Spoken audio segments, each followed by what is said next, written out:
Mi nombre es Héctor Alonso Quintana. Soy contador público, aunque ya retirado. Tengo 68 años y hace 3 que enviudé de Lucía. Lo menciono porque es importante para entender cómo se fue gestando todo este desastre. La vida cambia mucho cuando la persona que te equilibra ya no está. Te vuelves, de alguna manera, más blando, o quizás, simplemente, más disponible.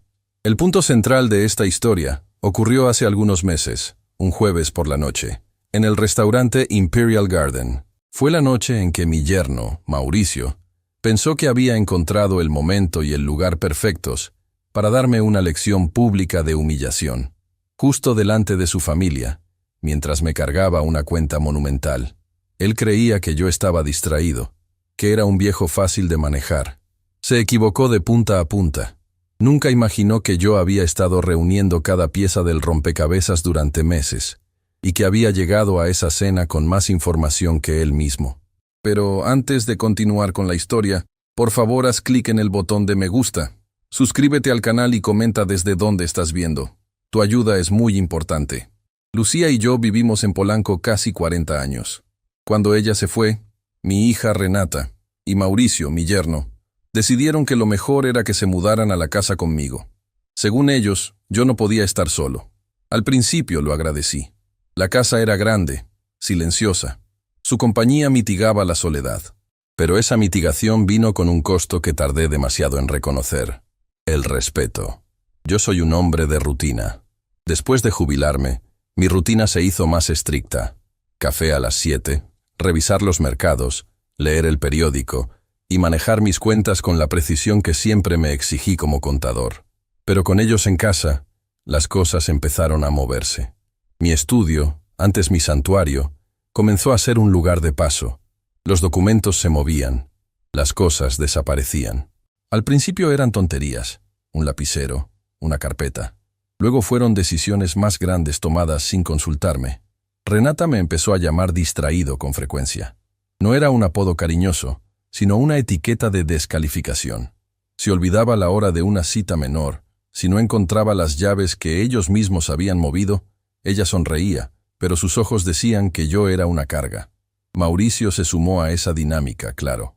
Él me trataba con un exceso de condescendencia, el tipo de respeto forzado que solo sirve para disfrazar el desprecio. La escalada financiera fue gradual, como casi todos los abusos. Empezó con una necesidad urgente. El coche de Mauricio, según él, había colapsado y necesitaba uno nuevo para cerrar negocios importantes. Me pidió 180,000 pesos. Lo llamó préstamo, pero nunca discutimos términos ni fechas. Simplemente me dio un papelote sin valor legal y me dijo que me pagaría pronto. Lo saqué de mis ahorros. Lucía siempre me dijo que ayudar a los hijos es una obligación, pero también me dijo que la ayuda no debe ser un cheque en blanco a la irresponsabilidad. Al poco tiempo vino lo del negocio inmobiliario. Una oportunidad única en Querétaro, decía Mauricio, que necesitaba una inyección de capital inicial para arrancar. 240,000 pesos. Esta vez, Renata me presionó. Me dijo que era la oportunidad de la vida de Mauricio para asegurar nuestro futuro. Nuestro futuro. Me hizo sentir que al dárselo, estaba asegurando mi propia vejez digna. Les entregué el dinero. Nunca hubo tal negocio. Nunca vi un solo documento que probara la existencia de esa empresa. Los 240,000 pesos se esfumaron. Me volví su cajero automático silencioso. Unos meses después, Renata, con una discreción que me pareció sospechosa, me pidió 85,000 pesos para una cirugía menor de salud. Semanas más tarde, vi que se había hecho retoques estéticos. Me lo negaron, por supuesto. Dijeron que era efecto de una nueva dieta. El total de dinero drenado en esos 3 años, con pequeños pagos de tarjetas, viajes y emergencias menores, sumaba cerca de 697,000 pesos. Yo lo llevaba anotado, no en un libro de quejas, sino en mi cuaderno de contabilidad. Los números, para mí, no mienten. Yo intentaba justificarlo. Mi hija es mi hija. Un padre tiene que sacrificarse. Pero esa justificación se empezó a sentir hueca. Empecé a sentir una corrosión interna. Ya no era solo el dinero, era la forma en que lo pedían, con exigencia disimulada. Yo sentía que solo me necesitaban por mi patrimonio, por mi pensión, por la casa. Lo que me hizo despertar por completo no fue un nuevo préstamo, sino algo que descubrí por accidente.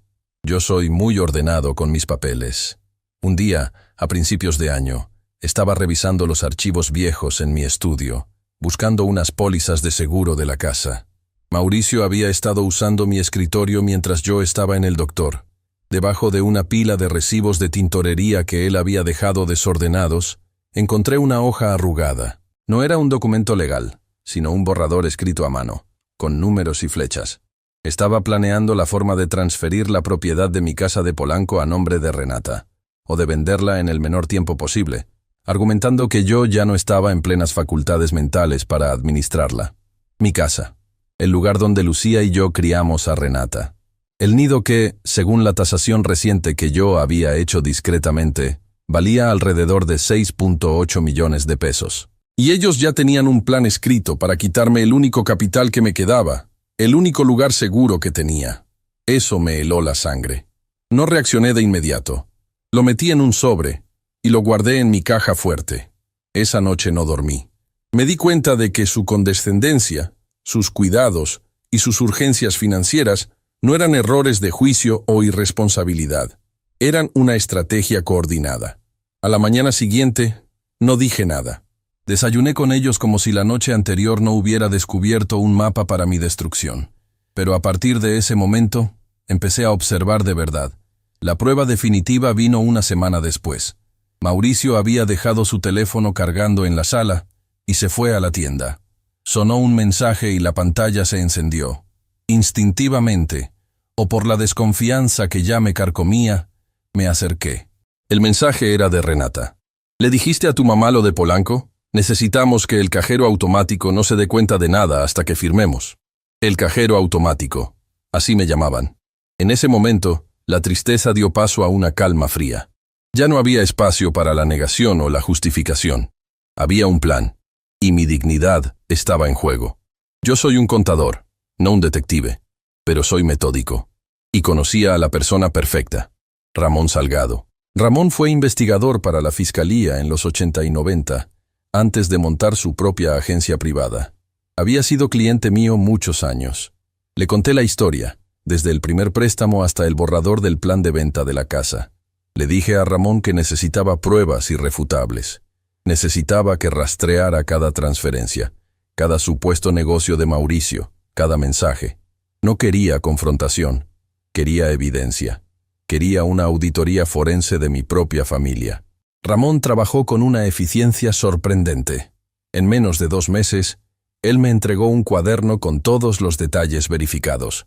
Las cuentas bancarias de Mauricio y Renata, los flujos de dinero, las fechas exactas de las transferencias y copias autenticadas de los mensajes comprometedores, incluyendo el apodo que me habían puesto. La estafa de los 697,000 pesos estaba perfectamente documentada. Guardé el cuaderno bordó de Ramón en mi maletín. Seguí actuando con normalidad. Los dejaba moverse por la casa, tomar decisiones menores sobre las compras y responder con un simple asentimiento a sus historias sobre lo mucho que trabajaban. El silencio se había convertido en mi mejor arma. La semana anterior a la cena, Mauricio me llamó. «Papá Héctor, queremos que vengas a una cena. Es una cosa importante. Solo para que conozcas a unos socios de mi familia en un ambiente más relajado. En el Imperial Garden». El Imperial Garden es uno de los restaurantes más caros de la ciudad. Un lugar al que solo iba en ocasiones muy especiales con Lucía. «¿Qué tan importante es?», pregunté con calma. «Ya verás, es una sorpresa. Es el jueves. A las 8:30, por favor. No llegues tarde». Algo en su tono me alertó. Ese brillo de superioridad velada. Pensé en el plan de la casa, en el dinero robado, en el cajero automático. Comprendí que esa cena no era un evento social, sino una trampa. Mauricio no solo quería que yo pagara una cuenta exorbitante. Quería convertirme en el objeto de burla de toda su familia. Quería establecer públicamente que yo era la fuente de su riqueza, un viejo al que se le podía exigir cualquier cosa. Yo no les dije que sí de inmediato. Esperé. 2 horas después, Renata me mandó un mensaje de texto. «Papá, ¿vendrás? Es importante para Mauricio.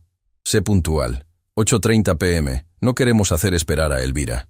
Elvira era la madre de Mauricio. Una mujer clasista que siempre me había mirado por encima del hombro. La pieza perfecta para la humillación planeada. Esa noche, marqué un número que había guardado por años. El de Julián Ríos, el gerente del Imperial Garden. Julián, soy Héctor Quintana. Necesito que me hagas un favor muy discreto. Voy a cenar el jueves en el restaurante. Necesito verificar la hora real de la reservación de mi yerno, Mauricio Beltrán. Julián, siempre profesional, me llamó a la mañana siguiente. Héctor, la reservación de los Beltranes a las 6 de la tarde. Tienen un grupo grande. Parece una celebración importante. Es la mesa 7. 6 de la tarde. Mauricio y Renata me habían citado a las 8:30. 2 horas y media después de que su celebración terminara. Lo hicieron a propósito, para asegurarse de que llegaría al final, cuando los platos estuvieran vacíos, el alcohol hubiera fluido libremente, y la cuenta ya estuviera impresa, lista para ser entregada a papá Héctor. Me vestí con mi mejor traje, aquel que Lucía me había regalado, el que usaba para las juntas importantes. Revisé mi maletín, mi billetera, mis llaves, mi teléfono y mi cuaderno bordó. Todo estaba en orden. A las 8:25 me subí al taxi que me esperaba. Mientras el coche avanzaba por Reforma, yo sentía la calma tensa que precede a una auditoría crítica. Yo sabía exactamente lo que iba a pasar al llegar al Imperial Garden, y por primera vez en mucho tiempo no estaba asustado. Estaba listo. Llegué puntualmente a las 20:30 horas. El anfitrión me condujo a la mesa 7. La mesa estaba llena. Había al menos 10 personas. Mauricio, Renata, Elvira Beltrán, el hermano Iván y varios parientes más. Habían estado celebrando intensamente. La mesa era un desorden de copas vacías y restos de langosta. Cuando me vieron, hubo un silencio incómodo, seguido por una risa forzada de Mauricio. «Mira, papá Héctor, qué puntual, como siempre. Pensé que no llegarías. La fiesta acaba de terminar. Estuvimos esperándote». Renata sonrió, una sonrisa tensa y nerviosa. «Estuviste un poco distraído con la hora, papá, pero al menos llegaste para los postres, si es que queda algo». Elvira Beltrán no sonrió. Simplemente me miró con desdén y comentó algo en voz baja a Iván, que se rió. Sentí sus ojos juzgándome, mirándome como el intruso que llega tarde y espera una limosna. Mauricio levantó la mano y con un gesto de falsa generosidad llamó al mesero. «¿Podríamos tener la cuenta, por favor? Y por cierto, papá Héctor, ¿te gustaría algo de beber? Aunque claro, ya estamos cerrando la barra de champán». El mesero trajo la carpeta de piel con la cuenta dentro. Mauricio la tomó. Hizo un show de revisarla rápidamente, y luego, con la intención más cruel, la deslizó sobre la mesa, deteniéndola justo frente a mí. «Papá Héctor, tú que eres contador, ¿podrías revisar este pequeño gasto? Lo hemos pasado excelente. Moet, langosta y unos postres que te hubieran encantado. No te preocupes por el total, es solo una formalidad para que te la revises». La cuenta, por supuesto, estaba abierta y perfectamente visible. 8.750 pesos. Un golpe diseñado para que yo sintiera el peso de su extravagancia y mi propia insignificancia. Renata asintió. Su rostro era una máscara de inocencia. «Sí, papá, por favor. Ya sabes que Mauricio no es bueno con los números». La familia Beltrán observaba la escena, esperando el inevitable momento en que el viejo sacaría la tarjeta y pagaría la fiesta, a la que ni siquiera había sido invitado. La humillación ya estaba servida, pero yo no moví la mano hacia mi billetera. Simplemente levanté la vista, miré a Mauricio directamente, y luego, con la voz tranquila de quien solo pide un vaso de agua, dije: «Antes de pagar me gustaría hablar con Julián Ríos, por favor, el gerente». Mauricio se tensó. Su sonrisa se desvaneció. «No es necesario, papá Héctor. Es solo una cuenta, no hagas un drama». «Insisto», dije. «Hay algunos detalles sobre la reservación que quiero verificar. Soy un hombre de números, ya lo sabes». El mesero, confundido por la tensión palpable, se dirigió a buscar al gerente. Mientras esperábamos, el silencio de la mesa era denso. Mauricio intentaba disimular su molestia, pero su cara ya se había puesto roja. Renata me daba patadas suaves por debajo de la mesa, un gesto infantil y desesperado para que me callara y pagara. A los pocos minutos, Julián Ríos, Un hombre grande y elegante que me conocía bien de los años de mi matrimonio, llegó a la mesa con una expresión de preocupación profesional. «Señor Quintana, es un placer verlo. ¿Hay algún problema con el servicio?» «No, Julián, al contrario», dije manteniendo la calma. «Solo quiero aclarar una cosa con todos aquí presentes, especialmente con mi yerno y mi hija. Mi yerno, Mauricio, dice que me citó a las 20:30. ¿Me podrías confirmar la hora real en que se hizo la reservación de esta mesa, a nombre de Mauricio Beltrán?» Julián revisó su reloj de pulsera con calma. «Claro, señor Quintana. La reservación para esta mesa, la mesa 7, fue hecha para las 6 de la tarde. El evento, una celebración importante, según me comentó el señor Beltrán». El silencio se hizo absoluto. La madre de Mauricio, Elvira, frunció el ceño, mirando a su hijo. Mauricio palideció. «Julián, no es el punto. Llegó tarde y punto. Paga, papá Héctor, y vámonos», exigió Mauricio ya sin filtros. Yo levanté la mano para detenerlo. «No hemos terminado, Mauricio. Julián, hay algo más que esta mesa debería saber. ¿Podrías, por favor, informarles sobre mi relación con el Imperial Garden?» Julián me miró, entendiendo perfectamente la señal. Este no era un problema de facturación, era un asunto de poder. «Por supuesto, señor Quintana. Es un honor. El señor Héctor Alonso Quintana es uno de nuestros socios fundadores de Cuenta Preferencial. Ha sido un cliente valioso para nosotros desde hace casi 20 años. Su crédito en este restaurante es impecable». Y ahí, en ese instante, el tablero se dio la vuelta. Mauricio me había traído a su terreno, a lo que él pensaba que era un campo de batalla seguro, solo para descubrir que yo era, en realidad, uno de los dueños del campo. Abrí mi maletín, no para sacar la billetera, sino para sacar el cuaderno bordó de Ramón Salgado. Lo puse sobre la mesa, justo al lado de la abultada cuenta. El color del cuaderno contrastaba con el mantel blanco y los restos de comida. Era un color de advertencia. «Ahora, Mauricio, Renata, hablemos de números de verdad. La cuenta de 8.750 pesos es un detalle menor. Lo que realmente quiero discutir son los 697.000 pesos que han desviado de mí en los últimos 3 años, junto con el plan para robar mi casa en Polanco». La respiración de todos se detuvo. Elvira Beltrán parecía que iba a desmayarse. Mauricio y Renata se miraron con terror. El juego había terminado. Yo, el cajero automático, acababa de presentar mi auditoría final. La dignidad no tiene precio, pero el respeto sí tiene un costo. Y yo estaba a punto de facturarlo con intereses. Yo, Héctor Alonso Quintana, 68 años. La gente me conoce, o me conocía antes, como un contador retirado. Una persona de rutinas, de números exactos. Cuando Lucía se fue, hace casi 4 años, los números se volvieron lo único que me mantenía anclado, lo único que no se movía. Pero incluso eso, incluso mi lógica, fue atacada por quienes debían cuidarme. Mi yerno, Mauricio Beltrán, y mi propia hija, Renata. Lo que ellos intentaron fue una humillación metódica, una estrategia lenta para despojarme de todo, comenzando por mi dignidad y terminando por mi casa en Polanco. Ellos se mudaron a mi casa, mi refugio, apenas un mes después del funeral. Yo estaba en un estado de neblina, sí, pero no era tonto. Solo estaba exhausto. Al principio, era útil tenerlos cerca. Mauricio se ofrecía a manejar. Renata hacía compras. Luego, los gestos de ayuda se convirtieron en control. El primer signo real de que yo había dejado de ser el jefe de mi propia vida fue cuando mi correspondencia dejó de llegar directamente a mis manos.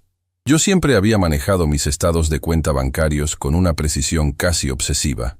Renata, con esa sonrisa que ahora sé que era pura condescendencia, me decía: «Papá, estás muy distraído con lo de mamá. Déjame esto a mí, para que no se te pase ninguna fecha. Es una ayuda, ya sabes». Y yo cedí. Cedí porque me sentía culpable por no estar lo suficientemente fuerte para ella, para Mauricio. Cedí porque pensar en la montaña de papeles me daba una fatiga que me doblaba. Pero ceder ese control fue como abrir una esclusa. Poco después vinieron los empréstimos. Los llamaban así, empréstimos, como si fueran transacciones de buena fe. Pero yo sabía, en el fondo de mi mente contable, que nunca vería ese dinero de vuelta. El primer gran golpe, el que me hizo sentir la primera punzada aguda de abuso, fue el coche. Mauricio llevaba un año entero quejándose de su viejo vehículo. Un día me sentó en el comedor, justo donde Lucía solía poner las flores, y con una seriedad que ahora reconozco como teatro barato, me dijo que había encontrado una oportunidad única. Héctor, sé que no es momento, pero este negocio no espera. Es un sedán de lujo, esencial para la imagen que necesito dar a mis nuevos clientes. 180,000 pesos. Lo conseguiré a un precio de remate. Lo pagaré en 6 meses. Te lo juro por mi vida y por la memoria de Lucía, me dijo. Usar el nombre de Lucía fue la estocada final. Yo tenía ese dinero ahorrado para una remodelación pendiente en la cocina, algo que Lucía había planeado. Le di el dinero. No hubo pagaré. Solo la palabra de un hombre que, supuestamente, era mi familia. Lo apunté en mi libro mayor personal. Un activo que sabía, por instinto, que se convertiría en pérdida. 6 meses pasaron, luego 8. El coche nuevo estaba siempre estacionado en mi cochera, reluciente. Nunca mencionó el pago. Cuando yo, tímidamente, mencionaba el tema con un «Mauricio, ¿cómo va lo del coche?», él ponía una cara de mártir. Me decía que el negocio estaba lento, que la economía, que yo no entendía la presión que era ser un emprendedor. Renata, mi hija, intervenía invariablemente, poniéndose del lado de él. «Papá, no presiones. ¿Qué necesidad tienes tú de ese dinero? Está en la familia. Mauricio te lo devolverá cuando pueda. No seas tan... ¿Distraído?» Esa palabra. Distraído. Era la herramienta que usaban para descalificarme. Distraído por el luto. Distraído por la edad. Distraído por vivir en las nubes. Yo era un contador con 40 años de experiencia, con un ojo para el detalle que me había hecho ganar respeto. Pero para ellos, yo era el abuelo senil que ya no podía manejar sus propias finanzas. El siguiente gran golpe fue el más grande de todos. El negocio inexistente. 240,000 pesos. Esta vez fue para una supuesta inversión en importación de tecnología. Me mostraron folletos, me hablaron de márgenes de ganancia astronómicos. Me aseguraron que, si invertía esa cantidad, en un año tendrían suficiente para comprar su propio departamento, liberándome de la carga de tenerlos en casa. «Es por tu tranquilidad, Héctor», me dijo Mauricio, apoyando la mano en mi hombro. «Renata y yo queremos independizarnos, pero necesitamos este impulso. Es una inversión, no un gasto». Yo sabía que era un gasto. Yo era escéptico. Mis alarmas de contabilidad gritaban. Pero la perspectiva de recuperar mi casa, de volver a tener silencio y mi soledad productiva, me hizo firmar la transferencia. Firmé, y en ese instante sentí cómo se iban volando 4 meses de mi pensión completa. Las justificaciones seguían llegando, y yo seguía esperando. Recuerdo un día particular, uno que me marcó profundamente. Renata me pidió 85,000 pesos para una cirugía correctiva en el hombro, debido a un viejo problema de natación. Me mostró radiografías viejas y me habló de dolor crónico. Por supuesto, yo me preocupé. Le di el dinero. Un par de semanas después, vi las facturas médicas que se le habían deslizado de su bolso. No era una cirugía ortopédica. Era una liposucción y un retoque facial. No le dije nada. Solo guardé las facturas. Las puse en una carpeta marrón que estaba escondida en el fondo de mi caja fuerte. Ahí no solo guardaba mi testamento y el acta de Lucía, sino también los recibos y notas de los préstamos, que para ese momento sumaban ya casi $500,000 de pesos. ¿Por qué no dije nada? Por 2 razones. Primero, la vergüenza. Me avergonzaba haberme dejado engañar tan fácilmente. Yo era un hombre de lógica, y mi lógica había fallado por el afecto mal entendido. Segundo, el silencio estratégico. Yo ya no confiaba en sus palabras, solo en mis ojos y en los números. Comencé a observar con una frialdad profesional. Notaba cómo usaban mis tarjetas de crédito adicionales para viajes que no me incluían, excusándose con que eran viajes de negocios, que requerían vestimenta cara y cenas lujosas. Veía los pequeños lujos, botellas de vino de precio ridículo en mi refrigerador, ropa de marca que aparecía de la noche a la mañana. Todo financiado con la pensión y las cuentas de inversión que Lucía y yo habíamos trabajado toda una vida para construir. Había también algo que no podían quitarme: la casa. La casa era el corazón de mi resistencia. la única pieza de capital grande que me quedaba.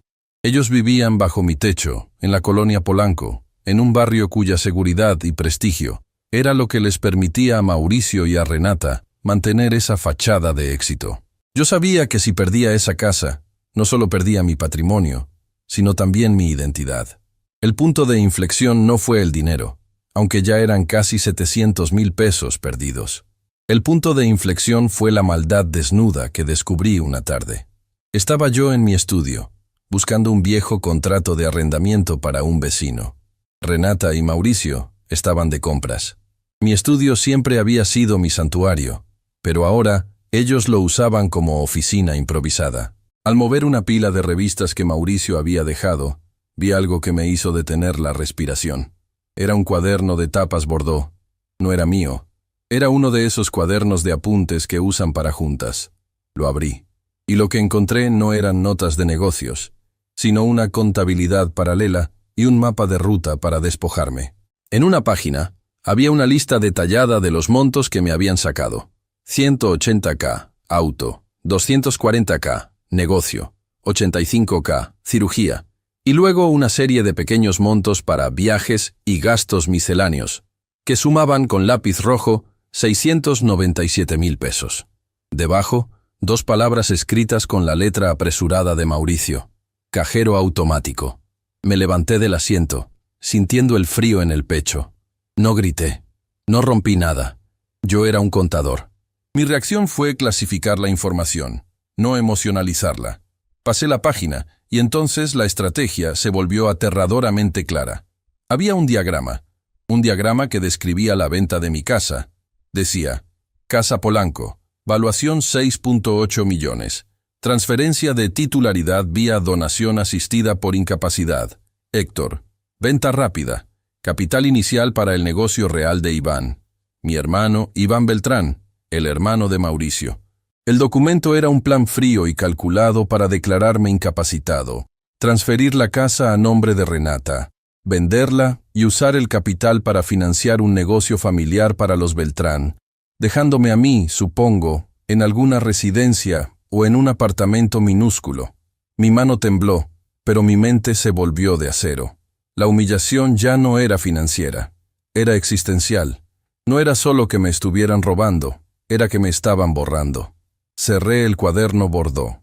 Lo guardé exactamente donde lo encontré. No hice ningún ruido. Cuando regresaron, yo estaba en mi sala, leyendo el periódico con las gafas puestas, como siempre. Renata me preguntó con ese tono dulzón: «Papá, ¿quieres que te prepare un té? Te ves cansado, distraído». Yo le respondí, sin levantar la vista: «No, hija, estoy bien. Solo pensaba en viejos números que nos suman. Es la edad, supongo». A partir de ese momento, mi vida se convirtió en una operación de inteligencia. Yo no podía confrontarlos. Si lo hacía, ellos podían huir, vaciar las cuentas restantes o tomar acciones legales rápidas contra mí antes de que yo pudiera protegerme. Tenía que esperar el momento justo, el momento de mayor exposición para ellos, y para eso necesitaba pruebas irrefutables, pruebas que un juez respetaría, no solo un cuaderno escrito a lápiz. Recordé a Ramón Salgado.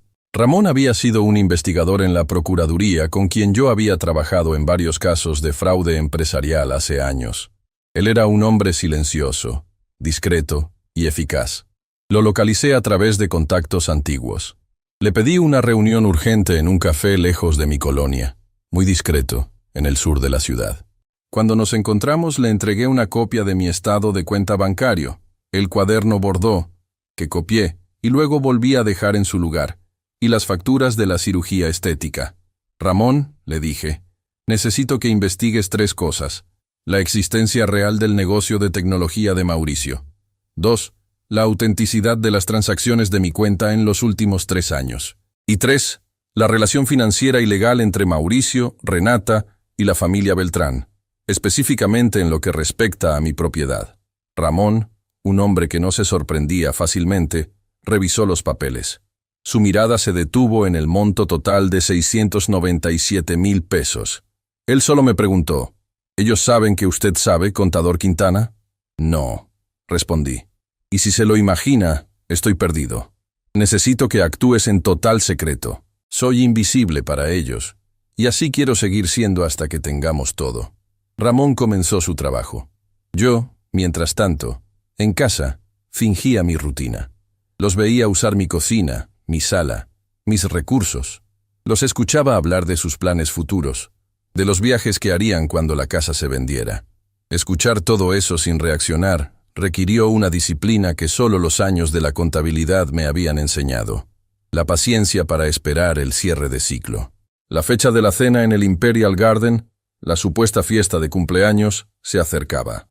Yo había recibido la invitación por mensaje, una hora inusualmente tardía, 20-30 horas.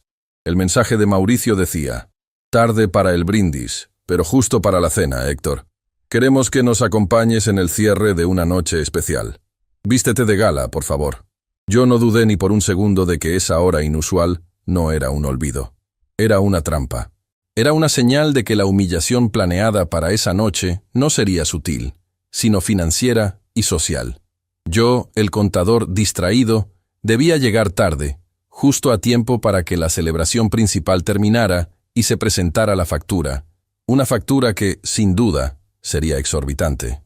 Yo iba a ser el cajero automático del cierre de su fiesta.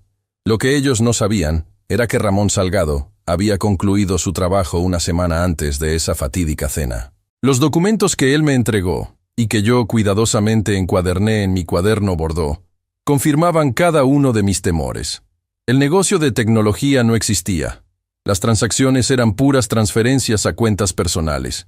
Y sí, existía un plan formal con un abogado para la transferencia de la propiedad de Polanco. Había incluso capturas de pantalla, mensajes de texto entre Mauricio y Renata, riéndose de mí, llamándome el cajero. Yo tenía en mis manos la evidencia para destruir su fachada y su futuro. Mi decisión ya estaba tomada. No podía permitir que la avaricia de mi propia hija y mi yerno destruyeran la memoria de mi esposa y mi vida entera. Esa noche, en el Imperial Garden, yo no iría a pagar una cena. Iría a recuperar mi dignidad y a poner las cuentas en orden, una vez más, con la precisión de un contador que se niega a que lo declaren en números rojos. La mesa estaba puesta para la humillación, pero yo ya había movido todas mis piezas. La cena de las 20-30 horas no sería su victoria. Sería el inicio de mi auditoría final, y ellos estaban a punto de descubrir que, aunque yo pudiera ser viejo y viudo, mis números siempre sumaban correctamente. Aquella cena, o lo que fuese aquello a lo que me invitaron, se detuvo por completo. Los camareros, que hasta hace un segundo se movían con la discreción que se espera de un lugar como el Imperial Garden, se habían quedado estáticos. Julián, el gerente, acababa de confirmar, frente a toda la mesa, que mi yerno y mi propia hija habían cometido la torpeza de invitarme a un lugar donde yo no solo era un cliente conocido, sino un socio menor, y, para efectos prácticos, alguien que nunca, bajo ninguna circunstancia, pagaría una cuenta sorpresa. El rostro de Mauricio no era de sorpresa, era de aniquilación. Un hombre que se había pasado 3 años construyendo una máscara de eficiencia y éxito, que siempre vestía de traje sastre y hablaba de inversiones, se encontró desnudo frente a su propia madre, Elvira, quien lo miraba con la ceja levantada, incapaz de entender por qué su hijo estaba sudando por una cuenta de apenas 8,000 pesos, si supuestamente manejaba negocios tan grandes. «Julián», dije yo sin levantar la voz. Mis palabras rebotaban en el silencio pesado del salón. «Agradezco su cortesía. Sin embargo, este asunto no se trata solo del cubierto. Es algo que lleva mucho más tiempo».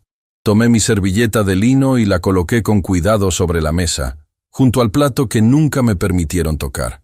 Entonces, saqué mi cuaderno de tapas color burdeos de la bolsa interior de mi saco.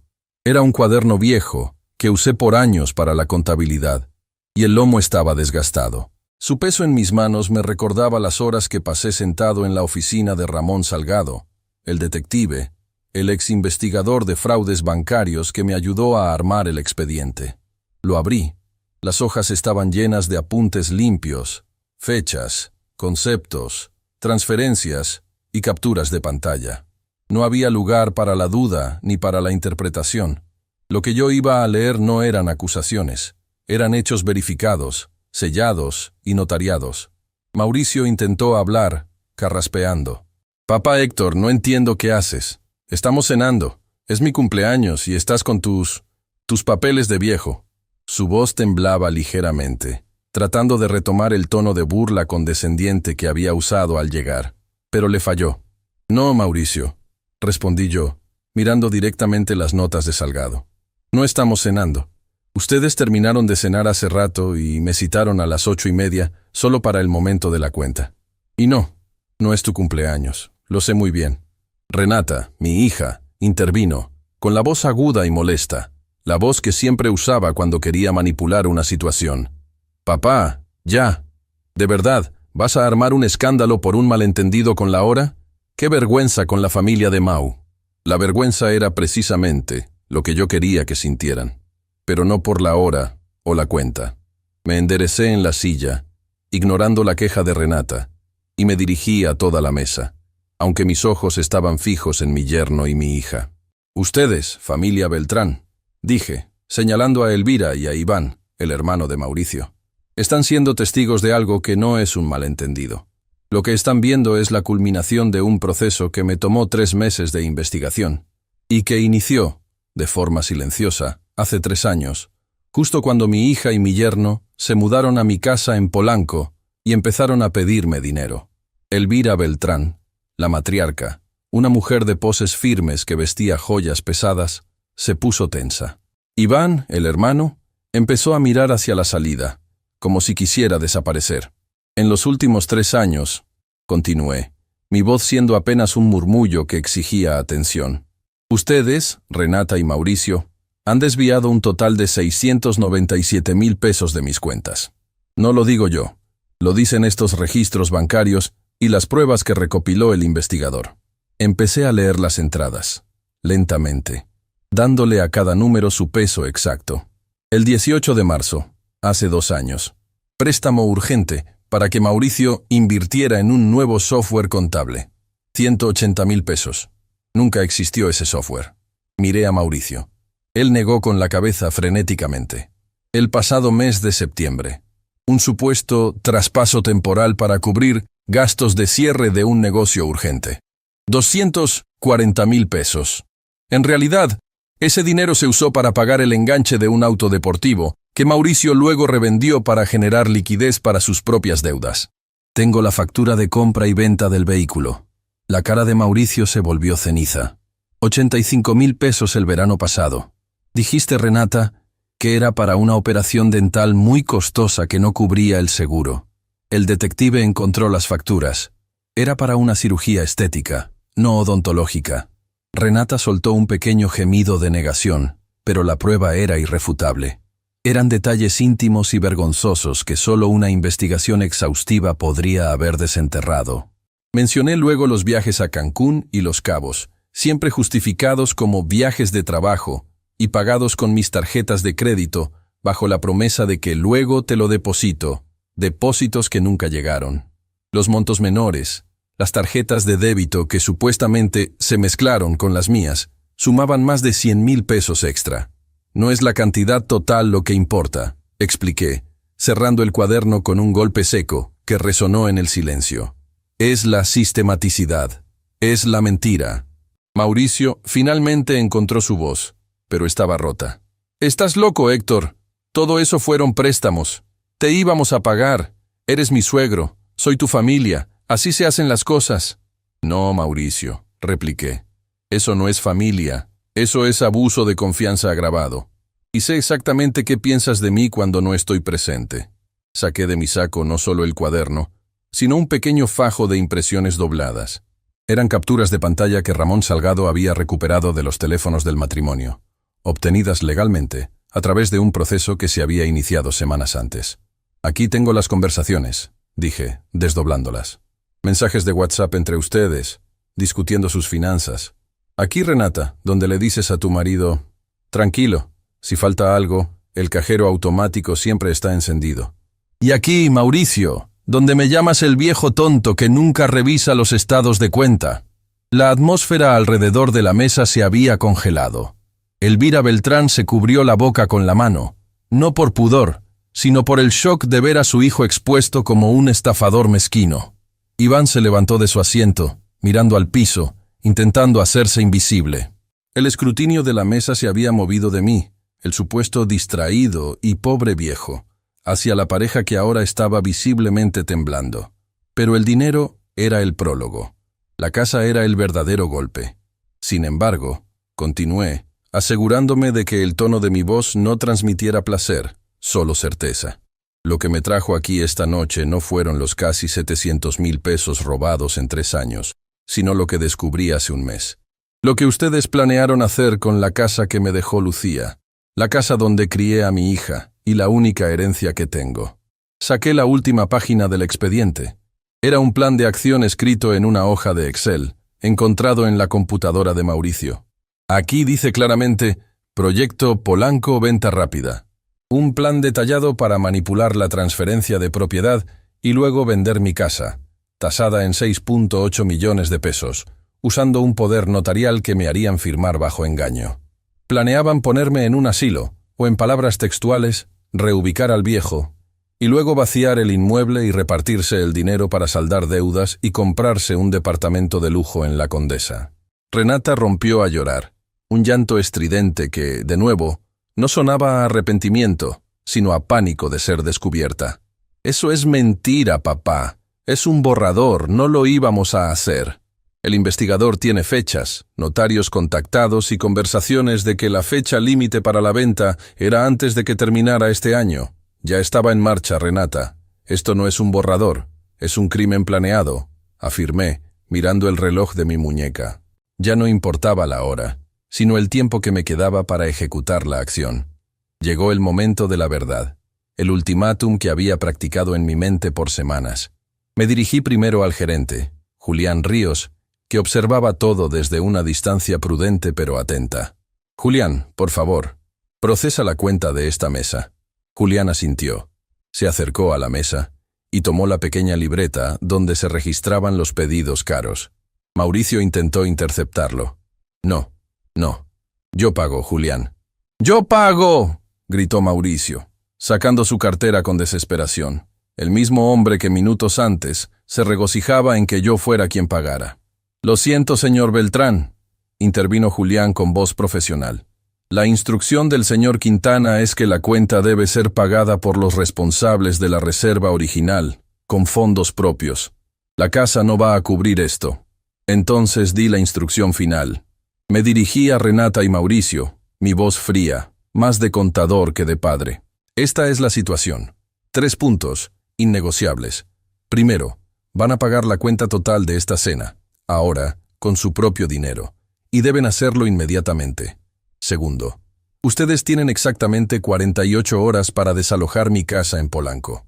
Cada objeto que saquen que no les pertenezca será documentado y considerado parte de la denuncia de robo. Tercero, la denuncia formal por fraude, despojo e intento de robo de propiedad está lista para ser presentada mañana por la mañana. La única cosa que la detiene es que lleguemos a un acuerdo notariado de pago y devolución del dinero desviado, más un monto de compensación por el daño moral. Les di tiempo para asimilarlo. El silencio se rompió cuando Julián regresó, no con un solo recibo, sino con la terminal de tarjeta de crédito. Señor Beltrán, la cuenta es de 8,750 pesos. ¿Tarjeta o efectivo? Mauricio metió la tarjeta. Su mano temblaba tanto que apenas podía introducir el plástico. Elvira, su madre, finalmente reaccionó, pero no para defenderlo, sino para entender su propia posición. Mauricio, ¿me dijiste que eras solvente? ¿Qué clase de lío es este? Nos has arrastrado aquí para esto. Iván, el hermano, finalmente rompió el protocolo familiar y habló en voz baja a su madre. Mamá, vámonos. Esto es un problema legal entre ellos. El intento de pagar la cuenta falló. Transacción rechazada, anunció la terminal con una luz roja intermitente. Mauricio intentó otra tarjeta, la de negocios que supuestamente tenía un límite altísimo. De nuevo, la misma luz roja y la misma leyenda. Su plan de vida basado en las apariencias se estaba desmoronando con una simple cuenta de restaurante. Señor Beltrán, su límite parece haber sido alcanzado, dijo Julián, sin una pizca de juicio en su voz, simplemente reportando el hecho. Me dirigí a Julián. Julián, si no pueden cubrir el monto de la cuenta inmediatamente, por favor, proceda con el cargo a la tarjeta de mi hija, la señora Quintana. Si ambos tienen el límite excedido, divida la cuenta equitativamente entre los presentes en la mesa que no sean yo, y proceda a exigir el pago como una deuda del restaurante. Esa instrucción desató el caos. Dividir la cuenta significaba que Elvira y el hermano Iván también tendrían que pagar la fiesta que ni siquiera había sido de cumpleaños. «No, yo no voy a pagar nada de tu cena, Mauricio», gritó Elvira. «Ni un peso. Resuelve tus problemas». Renata, histérica, gritó a Mauricio. «Dile que no divida la cuenta. Pide un préstamo ahora mismo. Llama a alguien». Mauricio estaba acorralado. El sudor le corría por las sienes. Intentó nuevamente pagar, pero ya no con la misma arrogancia. Estaba completamente roto. Yo me limité a observarlos pelear por una cuenta de apenas 8,000 pesos, mientras que hacía un momento habían estado planeando robarme casi 7 millones. El contraste era grotesco. Tomé mi tiempo. Encerré el cuaderno y las pruebas, y esperé a que se resolviera el pago. Vi cómo Mauricio se humillaba pidiéndole dinero a su madre, quien se negaba rotundamente. Al final, fue Renata quien logró que pasara una tarjeta suya, con un límite mucho menor, pidiendo que procesaran solo una parte y dejando el resto como un compromiso de pago. Mientras firmaban el voucher, yo me levanté de la mesa. No tenía nada más que decirles en ese momento. «Les recuerdo el plazo. 48 horas», dije, mirando por última vez a mi hija, que evitó mi mirada. «La casa, de lo contrario, mañana mismo el expediente está en el juzgado». No esperé despedidas. Llamé a Julián a un lado, le agradecí su discreción y me fui del Imperial Garden, dejando atrás el sonido de las recriminaciones, las lágrimas falsas y la ruina que Mauricio había creado con su propia avaricia. El primer paso estaba dado. La humillación no había sido mía, y yo había recuperado, con esa salida silenciosa, una dignidad que pensé haber perdido para siempre. Pero faltaba lo más duro, la ejecución legal y el vacío de la casa. Y eso solo era el inicio. Yo soy Héctor Alonso Quintana. Ya lo dije, 68 años, contador público jubilado, viudo de Lucía. Y la historia que les cuento es la del día que mi yerno, Mauricio, junto con mi propia hija, Renata, pensaron que tenían derecho no solo a mi dinero, sino también a mi dignidad.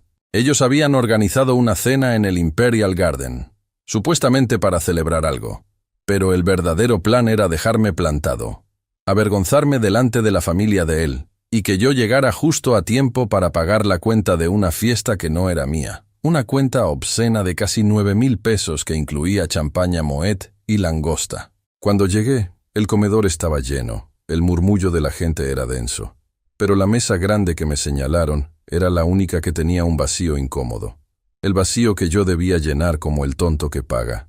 Mauricio me recibió con esa sonrisa plástica que tanto me irritaba, la que usaba cuando ya me había sacado algo o estaba a punto de hacerlo. «Papá Héctor, qué distraído», dijo mi hija, Renata, riendo fuerte, dirigiéndose a la madre de Mauricio, Elvira, y al hermano, Iván, que me observaban con esa mezcla de burla y superioridad que me habían dedicado durante años. Yo no respondí a lo de distraído. Me limité a tomar la silla que me indicaron, que estaba estratégicamente colocada de espaldas al centro del salón, como para que yo no fuera parte de la conversación. Me senté y los observé. Vi los restos de la langosta en los platos, las copas vacías que atestiguaban el derroche. La mesera se acercó casi de inmediato, como si estuviera esperando mi señal, y colocó la carpeta negra con la cuenta frente a Mauricio. Él la deslizó hasta mi plato sin siquiera mirarme a los ojos, con el mismo gesto automático con el que se tira la basura. «Necesitábamos que llegaras para esto, papá Héctor. Dijimos que nos harías el favor de cubrir el gasto. Elvira insiste en probar esos vinos carísimos».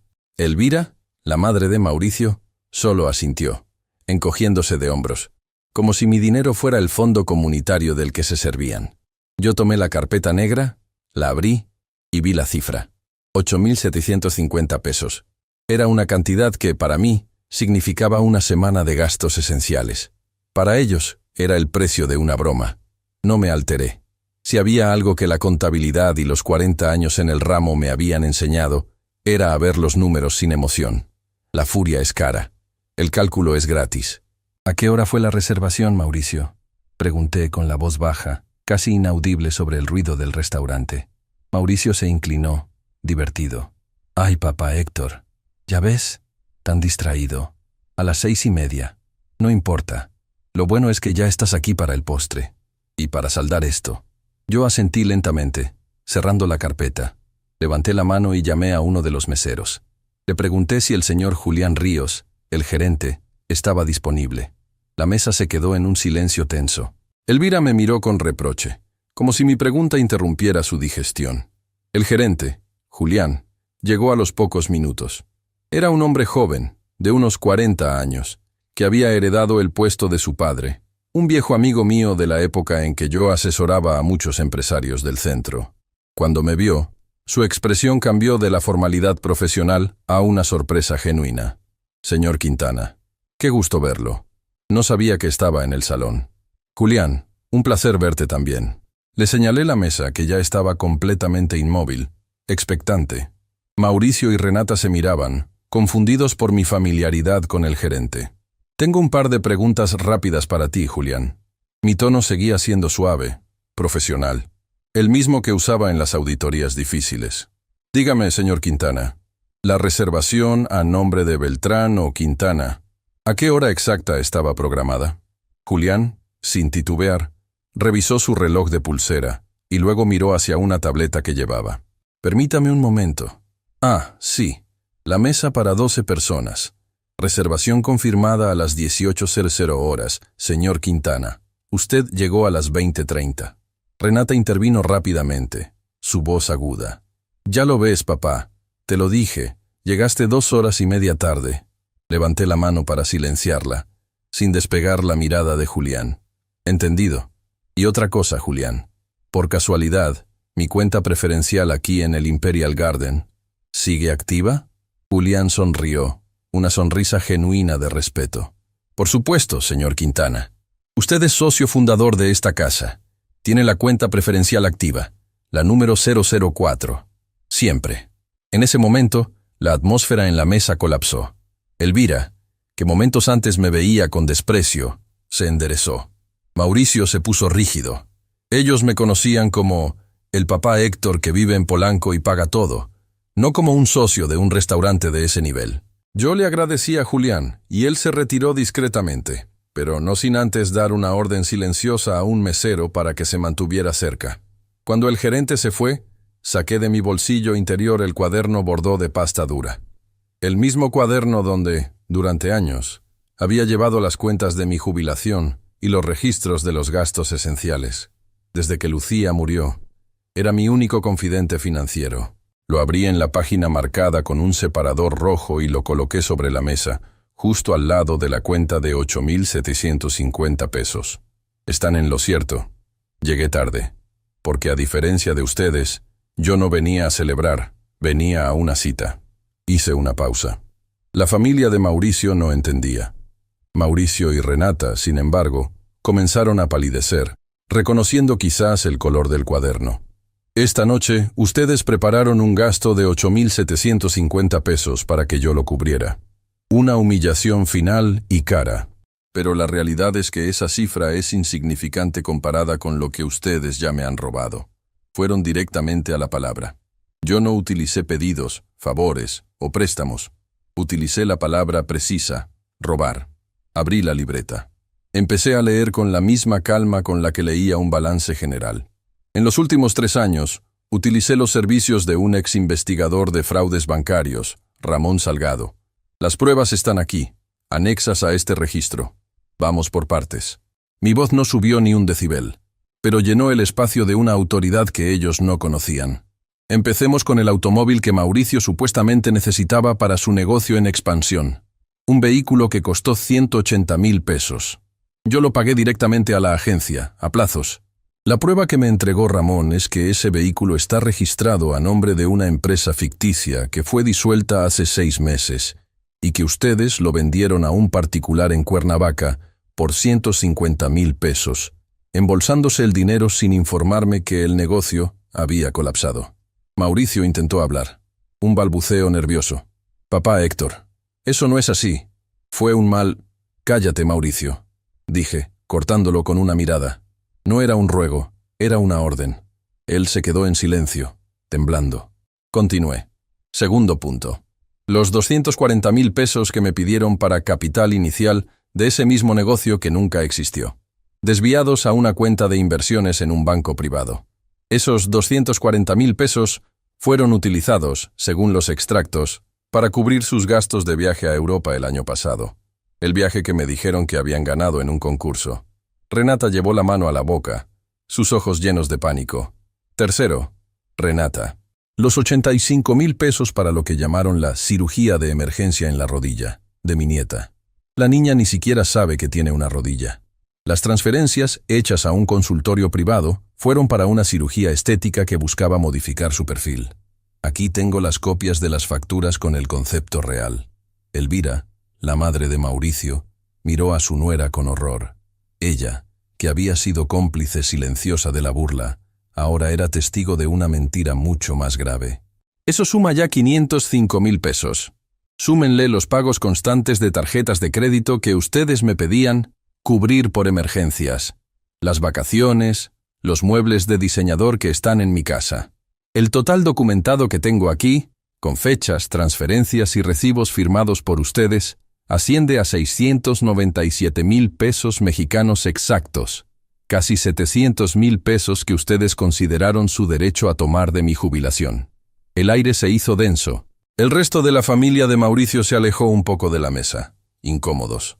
Abrí la libreta en la última página marcada. Esta era la parte que me había quitado el sueño.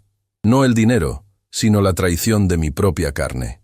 Pero el dinero, aunque duela, no es el punto más importante. El punto es el desprecio. Tomé una serie de impresiones de mensajes de texto que Salgado había recuperado de un teléfono viejo. Las puse sobre la mesa, alineadas. Aquí está cómo se referían a mí. Léanlas. El viejo es una máquina, un cajero automático. Solo hay que presionarle el botón correcto. Renata empezó a llorar. Un llanto seco y teatral. Pero ya no me afectaba. Mis emociones se habían quemado hace mucho tiempo. Y esto es lo más importante, continué, tomando un folio escrito a mano. Mauricio, esto está escrito con tu letra.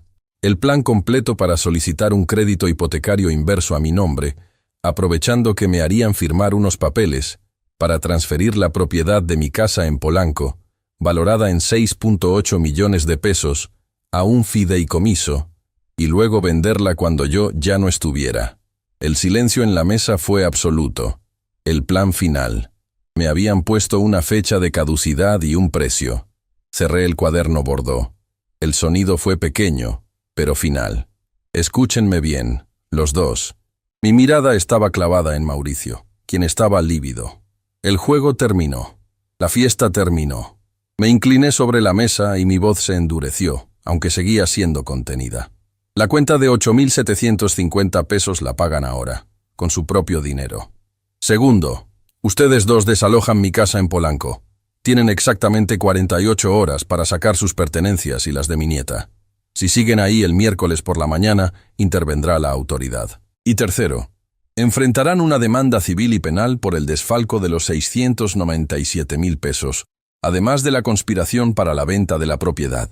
Renata se levantó, histérica. Papá, no puedes hacerme esto. Soy tu hija. Mi hija es quien me traicionó por un par de zapatos de diseñador y un coche que no necesitaba. Mi hija es quien me planeó despojar de mi hogar. Ustedes han abusado de mi generosidad hasta convertirla en una arma contra mí. Llamé de nuevo a Julián Ríos. Él se acercó inmediatamente. Julián, necesito un favor profesional. La cuenta de 8.750 pesos de esta mesa debe ser saldada inmediatamente. Bajo las regulaciones de mi cuenta preferencial, les pido que procesen el pago total de la mesa, pero que se divida el costo. Yo no consumí. Mauricio interrumpió, gritando. Es mi cumpleaños, es mi invitación. Yo pago. No, Mauricio, dije con frialdad. Tu plan era que yo pagara. Ahora, la ley dice que todos los que se beneficiaron de este servicio son solidarios. Julián, procesa el pago dividido entre los adultos presentes en la mesa. Incluye a Elvira, a Iván y a los dos. Si se niegan a pagar sus porciones, aplica una retención de tarjeta. La cara de Elvira Beltrán, la madre de Mauricio, se puso roja. Héctor, espere. Yo no tengo por qué pagar por esa langosta, ni por esa champaña. Iván, el hermano, empezó a discutir con Mauricio. Mauricio, tú dijiste que tu suegro ya había pagado. ¡Nos mentiste! La mesa se convirtió en un caos inmediato y ruidoso, un torbellino de acusaciones y pánico financiero. Estaban en shock al darse cuenta de que la cena, que debía ser una humillación barata para mí, se había convertido en un problema legal y económico para todos ellos. Julián, profesionalmente, pero con una expresión de incomodidad, empezó a recolectar las tarjetas de crédito de los presentes, siguiendo mis instrucciones. Cada cobro parcial de unos 1.458 pesos se sentía como un puñal para ellos. Vi cómo la tarjeta de Elvira fue rechazada, y ella tuvo que rogarle a Iván que cubriera su parte. Mientras el escándalo crecía, yo me levanté de la mesa, dejando mi porción de silencio y dignidad atrás. Recogí el cuaderno bordó y la carpeta de la cuenta, que ahora tenía una nota de pago parcial solidario, grapada. Me dirigí a la salida. Renata me siguió, susurrando amenazas y súplicas a partes iguales. «¡Me las vas a pagar, papá! ¡No tienes derecho!» «Tengo derecho a mi casa, Renata. Ustedes se quedaron sin él hace mucho tiempo. Dejé el Imperial Garden en medio de la noche, sin postre, pero con una tranquilidad helada. Había abierto el expediente y la destrucción ya estaba en marcha. Ellos estaban atrapados en una trampa que no había puesto yo, sino su propia avaricia. La batalla no había terminado, pero la victoria del primer asalto era mía. Ahora solo faltaba la evacuación y el enfrentamiento legal, y eso, lo sabía, sería mucho más duro que una cena elegante. Pero ya había cruzado el límite del dolor, y ahora solo me quedaba la acción. Mi nombre es Héctor Alonso Quintana, tengo 68 años, y soy contador jubilado. La tragedia que viví con mi yerno y mi propia hija no fue un evento repentino, sino la culminación lenta y calculada de 3 años de abuso financiero disfrazado de amor filial. Llegué a ese restaurante, el Imperial Garden, pensando que me estaban tendiendo una trampa solo para que pagara una cena cara, pero la verdad era que la cena solo era el preludio de un plan mucho más grande: quedarse con la casa de mi difunta esposa en Polanco. Lo que ellos no sabían era que yo ya había hecho mi tarea, y ese cuaderno color borgoña que puse sobre la mesa contenía todo el expediente de su ambición. Cuando terminé de hablar, el silencio fue absoluto. No un silencio de respeto, sino el silencio pesado que precede a un colapso. Mauricio, con el rostro blanco, intentó una risa nerviosa. Él, que siempre fue tan bueno con las palabras grandilocuentes, solo pudo murmurar algo sobre documentos falsos y sobre mi senilidad. Pero yo no le di espacio para montar otra escena. Me dirigí a Julián Ríos, el gerente, que seguía cerca de la mesa con una expresión de profesionalidad tensa. «Julián», le dije, con la voz firme, la misma voz que usaba para cerrar balances difíciles en la oficina. «Esta cuenta, la de 8.750 pesos, no la voy a cubrir yo». Mauricio se levantó de golpe. «Espera un momento, papá. Es el cumpleaños de Renata. No seas ridículo. ¿Vas a hacer un escándalo por una cuenta de restaurante?» «No es el cumpleaños de Renata, Mauricio», corregí, mirándolo directamente. «Y no es un escándalo por la cuenta. Es la demostración final de que ustedes me ven como una cartera, no como un padre o un suegro. La cuenta la van a pagar ustedes, con el dinero que les queda, o si no, tendrán que dividirla. Y sugiero que la dividan, porque el dinero que les he prestado con mentiras ya no existe». Renata empezó a llorar, pero no era un llanto de arrepentimiento, sino de rabia al ver su plan desmoronarse. Su madre, Elvira Beltrán, y su hermano Iván, que hasta hace 5 minutos se reían de mi supuesta distracción, miraban la libreta color borgoña con pavor. Ellos eran invitados, quizás cómplices de la burla, pero no necesariamente del fraude, y ahora estaban atrapados en el desastre financiero. «Julián, por favor», insistí, «proceda con el cobro total a los comensales presentes. Divídala en partes iguales. Si se niegan, sé que su establecimiento tiene procedimientos para manejar estos casos. Mi crédito preferencial está intacto, pero se utilizará solo si es necesario para cubrir el impago de ellos, que luego se cargará a mi cuenta pendiente con la ley. La palabra ley y la mención de que la cuenta se dividiría equitativamente entre todos los presentes causó un caos inmediato. Elvira Beltrán, la madre de Mauricio, se levantó gritando que ella no tenía por qué pagar la langosta de su hijo. «Iván, tú tienes tu tarjeta, paga lo tuyo y nos vamos», gritó Elvira. Mauricio intentó arrebatarme el cuaderno. «Dame eso, Héctor, esto es una difamación». «Tócalo y tendrás un cargo por agresión», le advertí. «Ramón Salgado es mi testigo, y este material está duplicado en manos de mi abogado. Ya no hay vuelta atrás». Julián, con una calma forzada, empezó a pasar la terminal de tarjetas. Fue un ejercicio miserable de justicia inmediata. Vi cómo los invitados, que habían disfrutado de la celebración de un evento inexistente, discutían por los 3,000 pesos que le correspondían a cada uno. El aire se llenó de recriminaciones, no contra mí, sino contra Mauricio y Renata, por haberlos metido en semejante lío. La cena de humillación se había convertido en un campo de batalla de tarjetas rechazadas y vergüenza pública. Yo permanecí sentado, bebiendo mi agua mineral, observando cómo la dignidad de Mauricio se hacía polvo ante los ojos de su propia familia. Me levanté de la mesa sin despedirme. Dejé a Julián a cargo de la transacción y de la disputa. No quería escuchar sus súplicas, ni sus excusas. Mi trabajo ahí había terminado.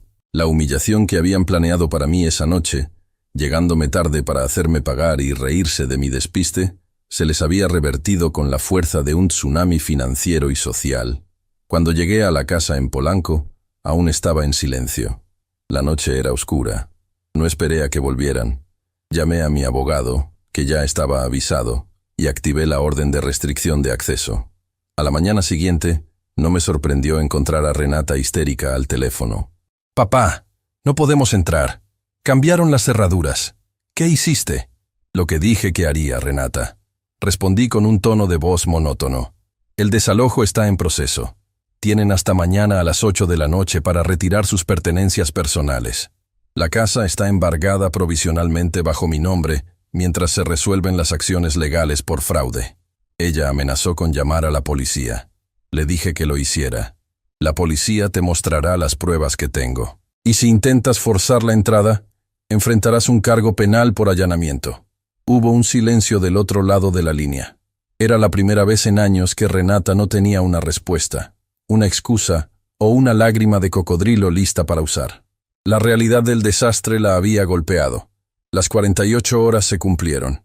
Yo no estuve presente. Un equipo de mudanzas y un notario supervisaron la salida de sus cosas, garantizando que solo sacaran lo que les pertenecía legalmente. Se llevaron la televisión de pantalla curva que me habían prestado de mi sala y la cama que les había comprado. Se fueron con el peso de la vergüenza, no solo por el dinero, sino por el hecho de que su padre, el cajero automático distraído, había visto a través de ellos y había actuado sin piedad. Lo que siguió fue un proceso legal lento, frío y agotador. Mi objetivo no era arruinarlos por completo, aunque lo merecían. Mi objetivo era recuperar la dignidad y proteger mi patrimonio. El abogado negoció un acuerdo extrajudicial. Exigir la totalidad de los 697,000 pesos implicaría años de litigio. Acepté un pago de 450,000 pesos, dividido en 24 cómodas mensualidades, con intereses si fallaban un solo pago. Para cubrir la primera parte de la deuda, tuvieron que vender el coche nuevo que habían comprado con los 180,000 pesos que me habían pedido para un supuesto negocio de importación que nunca existió. También tuvieron que vender varios de los bienes de lujo que habían adquirido con mi dinero.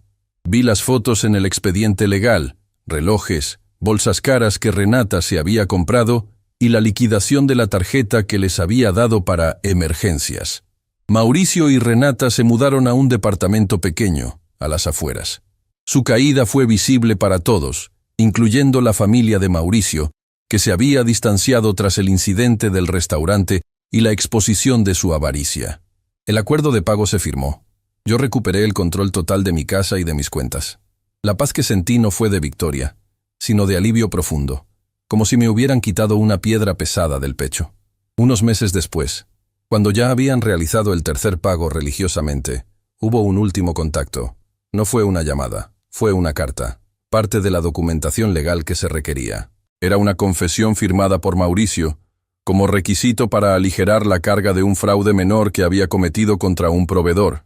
En esa declaración venía el último golpe, la confirmación de la depravación de su acto final. Leí la transcripción que Salgado me hizo llegar. Mauricio confesaba, bajo juramento, que el día de la cena en el Imperial Garden no era el aniversario de Renata, ni la celebración de nada que tuviera que ver con mi hija. Era, en realidad, el aniversario de Mauricio con su amante, una mujer que él había mantenido durante años usando los fondos que me robaba. Habían organizado una cena ostentosa con la familia de él para celebrar a su otra mujer, y me habían llamado a mí, media hora después del inicio, simplemente para que yo llegara, viera el desastre, y por obligación y por la vergüenza de la situación, pagara los 8,000 pesos sin rechistar, permitiéndoles tener una noche de lujo a mi costa. El plan de humillación era doble: ridiculizarme por llegar tarde y forzarme a pagar la fiesta de su infidelidad. Al leer eso, no sentí rabia. Sentí un frío absoluto. Era la confirmación de que la generosidad sin límites se convierte en abuso, y que el respeto, una vez perdido, es casi imposible de recuperar. Todo el dinero, los favores, el apoyo que les había dado, se había convertido en el combustible para su doble vida y mi propia miseria. Los pagos continuaron durante los siguientes 2 años, religiosamente. Me llegaban al banco y yo solo veía los números recuperados. Con el tiempo, mi vida volvió a la normalidad. La casa se sintió nuevamente como mi hogar, lleno de los recuerdos de Lucía, mi esposa, no de la tensión constante de los intrusos. Renata me llamó ocasionalmente. Eran llamadas cortas, frías, solo para confirmar el depósito. Nunca me pidió perdón de verdad. Intentó insinuar que yo había sido demasiado duro, que había destruido su vida por unos pesos. Yo nunca cedí. Las conversaciones eran estrictamente funcionales. Una vez que el último pago de los 450,000 pesos se completó, cerré el expediente. Recuperé una parte significativa del dinero que me habían quitado, y lo más importante, recuperé mi tranquilidad y mi dignidad. Una de las primeras cosas que hice fue visitar a mi notario y redefinir mi testamento. No desheredé a Renata por completo. Ese es un acto que no pude completar, porque a pesar de todo, es mi sangre. Pero condicioné cualquier herencia futura a una cláusula estricta de rendición de cuentas, demostración de estabilidad financiera propia y, lo más importante, una demostración real de cambio y reconciliación honesta, respaldada por evaluaciones legales. Quería asegurarme de que mi patrimonio solo les llegara si lograban ser personas decentes, no si seguían siendo los parásitos que habían sido. Ramón Salgado siguió siendo un amigo discreto. A veces me llamaba para tomar un café, y hablábamos de cosas triviales. Le pagué generosamente por su trabajo, y me devolvió el cuaderno Borgoña, ahora un símbolo de mi propia fortaleza. Lo guardé en la caja fuerte, no como un trofeo, sino como un recordatorio. Aprendí la lección más dura de mi vida. La compasión y la generosidad son virtudes, pero cuando se aplican sin límites ni juicio, se transforman en una invitación al abuso. Mi yerno pensó que ese era el momento ideal para humillarme, para exhibirme como un viejo senil y despistado frente a su familia, para forzarme a pagar la celebración de su infidelidad. Se equivocó de manera catastrófica. Yo no actué por venganza, sino por supervivencia y dignidad. Y la dignidad, a mi edad, no es algo que se negocie. Se defiende en silencio, con pruebas, y con la frialdad que solo un contador retirado puede aplicar a un balance de cuentas familiares. El silencio final fue la única paz que necesité.